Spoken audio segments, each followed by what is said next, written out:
Vampire Coast is another faction that doesn't get a ton of love on this channel super often just because they're not very good right now, but here we are, NOCTILUS in the Vampire Coast up against who else but Rider Rohan and his Tyrion, so gonna be in for a good time. Just kind of experimenting a little bit with Vampire Coast to see what we can do. We got Count NOCTILUS here. 5 guns, including the Black Spot, who have their affixed bayonets. The model count change did hit these guys pretty hard. I find them to be less useful than they were before, which was already somewhat niche after, you know, kind of the initial phases of Vampire Coast. But yeah, Necrofex, bunch of mobs up front, 4 doggos over here, which is going to prove to be a mistake, because Rider of Rohan with the Vanguard Illyrian Reavers can just immediately come in and sweep my backline. Definitely should have had these Hounds in a defensive position, but, you know, hindsight's 2020, 2021, whatever. Rangers charging in the front line here, having taken some pretty good damage initially from the guns and from the Necrofex. But the Halberds here are going to be very important, right? The Bloody Reaver deck guard and both them and NOCTILUS both against Tyrion is going to be quite strong if I can get him pinned in. Tyrion against NOCTILUS by himself, though, Tyrion probably has good enough stats, 83-72 with Martial Mastery active to just beat the crap out of NOCTILUS, even though NOCTILUS is, you know, anti-large, armor piercing, charge defense, 45 attack, right? Pretty decent AP. Forget his anti-large bonus. We take a look here. 20 anti-large, that's pretty good. 65 still, though, I mean, 72 defense. He's still below base hit chance, but you can see exactly as I predicted. The Reavers coming in, just smashing my zombie guns. Not having the Hounds in a position to protect is definitely a problem, and I'm also kind of mismicroing them, not getting them into the archers at the appropriate time. We do pull away a couple of infantry units here, which is good. Helps this infantry fight not be so one-sided. I can maybe use my Necrofex to come forward here and try and terrify or rout some of these Rangers, but already zombies getting evaporated very quickly. And just also, as I predicted, Tyrion coming in and just beating the crap out of NOCTILUS here very, very quickly. NOCTILUS panic pops Invocation of Neck, or I do on him rather. Also summon a unit of zombies right here. Get some deckhands to come in and just eat some of the damage for NOCTILUS so he doesn't have to take the full brunt of it. Bloody Reavers are also detaching and coming this way, having seen off most of the Reaver push, although it did still crumble like almost all the zombies. So yeah, 2.5 minutes in, most of my models are already gone. Like like 2/3 of them, let's say, just about. So that's not great, but the Hounds did get in and collapse a few units. We're able to shatter some archers and some others. Now they're going to pull back and try and get on these Rangers, see if we can get a position, at least a few of them in a position to heal from NOCTILUS, get an overcast Invocation of Nehek. And once the Bloody Reavers came in, Tyrion did not want any part of that engagement. Or just kidding, he does actually. So he's going to come back in, deliver a few more strikes to NOCTILUS. There's the heal. A little bit of miscast damage, might have hit Tyrion also, but does get the heal on the Scurvy Dogs. I said Direwolves earlier, you know, the doggo units. But they are taking damage. They count as infantry against Rangers, so they're taking a lot of damage in that engagement as well. Necrofex having to pull back as there's still a pretty good presence of archers still online here. So definitely in hindsight, you know, the mobility engagement for me, pretty decisive. Having those Hounds be able to see off the Reavers quickly and just save some of my guns in this type of a situation would have been able to try and gun down some of these weakened Ranger units and also provide some counter pressure to the archers so that the Necro's not taking all of that, but in the meanwhile, I'm staying in this fight mostly by Tyrion not being able to get out of this. He is fully stuck in zombies and Depth Guard and NOCTILUS just cackling at him. Just slowly just grinding towards NOCTILUS until he takes a punch from him. Nice little rear charge from the Rangers there. Should be able to deal with the summoned deckhands, but the Bloody Reaver is also regenerating, right? 45 unit models still with the Hunger. As long as they're fighting in melee, they'll keep regenerating, so all this archer presence is a danger, though, to both Bloody Reavers, only 100 armor and low model count, and also the Necrofex, obviously, is going to be taking significant damage from them. So with another zombie summon and the drop from the Necrofex, I'm going to try and pull him once again away, or it, rather. Definitely no gender on that thing.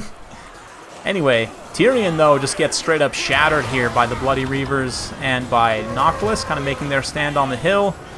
Another unit of summoned zombies just to provide a few more bodies. Maybe? No. Just kidding. That was something else, maybe? I don't know, actually. That was interesting. Was that the animation for Curse of the Midnight Wind? I guess it was. That is going to take the Bloody Reavers down to only 60 armor, which they're taking more damage than they should from the Rangers, from the Archers, and everything else. The White Lions obviously being in here as well. 60 unit models still. They'll trade very efficiently into those Depth Guard. So not looking great for me. This little bunch of Archers was looking like a juicy target, but unfortunately these Spearmen just relentlessly pursuing are not allowing me to get shots. Probably could have got, like, even a couple side shots might have broken that unit off right there. Things are closer than you might think, though, with Tyrion being gone. The Mage also gets routed by Noctilus and the Bloody Reavers here, but they are taking damage way more than their damage resistance, Invocation, Hunger. I'm throwing everything at them to try and keep them sustained here. Their Regiment of Renown ability, of course, this year, you just saw the Enrage, does give them 40% damage resistance. Which is a lot for 22 seconds. 90-second cooldown's relatively long, but no conditions, right? So as long as they can stay alive until those casts keep popping, they will be able to sustain an insane amount of damage, much more than a normal unit of Depth Guard, which in certain situations are very tanky, but again, no missile block chance. 54 melee defense actually isn't great for an elite halberd unit. Like, it's pretty good, but it's not, especially considering their low model count and HP. Like, it really could be better. And I do think Depth Guard, if you were to buff Depth Guard, like, actually buff Depth Guard in a meaningful way, that would help Vampire Coast immensely. It would give them some kind of infantry power, because right now, I mean, they have by far the worst infantry in the game. I mean, it's probably not close. Like, Tomb Kings have Tomb Guard, Bretonnia has Battle Pilgrims, and the Peasants, honestly, are pretty decent for how cheap they are. But the zombies are just terrible, right? Like, they're straight up just terrible. And Depth Guard are also pretty bad, honestly. Like, they're okay in certain situations, as you saw here. Certainly the Bloody Reavers in particular, with their abilities to sustain, I mean, they got, like, 2,600 plus value and counting. So that's pretty intense, but Noctilus at this point, some of you may have been in this situation before. I know I have been in this situation against Noctilus, one of my games I talk about frequently, and one of my most memorable games, certainly I played in a tournament, was cycle charging Noctilus to death with Marcus Wolfhart. And just fighting him with Huntsman. But at this point, Noctilus, we're going to fast forward, as it will take him some time to grind down a bunch of this Elven infantry. There's no Tyrion to directly challenge him. Bride of Rohan's being smart, though, how he's keeping those White Lions back, at least for a little bit of time, to let them rest, so their vigor pops back up, right? They get a little bit more of their melee attack and armor, which in particular, that melee attack will be pretty important. And they're also not going to be, affected too much by the leadership of being attacked in the rear or side, but they do come in. One more zombie summon helps to kind of stabilize things, but Noctilus is not fighting on top of them, which is a problem. He would have been, centered on top of them, not taking a full surround of hits. That would have been better. It ends up being pretty darn close, though. You can see the balance of power kind of swinging wildly one direction and the other. Elven units routing. Noctilus fighting. Still stable in his leadership. Below 1,000 HP, though, so I mean, considering how much HP there is left for the High Elves here, it's purely based on leadership for them. So leadership versus HP, let's see what gives out first.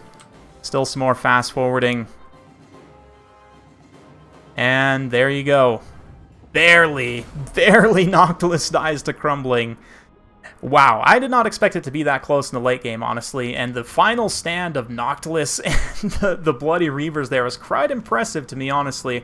I think, obviously, had I played a little bit better with the rest of my army and not made quite so many mistakes, I might have been able to win out in the end. But credit to Rider of Rohan here, despite losing Tyrion, just played it smart in the late game, using his units appropriately, not going too crazy. The Rangers actually trade pretty well into the zombies for the most part. I guess 2 of them do, 3 of them don't, necessarily. Tyrion also generates good value initially, but then gets absolutely destroyed by those halberds. Archers, though, I mean, man, 1,400, 1,000, for a 475 cost unit, literally your cheapest unit for High Elves. Archers are amazing. They're one of the few units that can consistently be very cost effective. Spearmen, too, here. I think these guys might have killed the Necrofex. Got an insane amount of value. That's very impressive for Spearmen.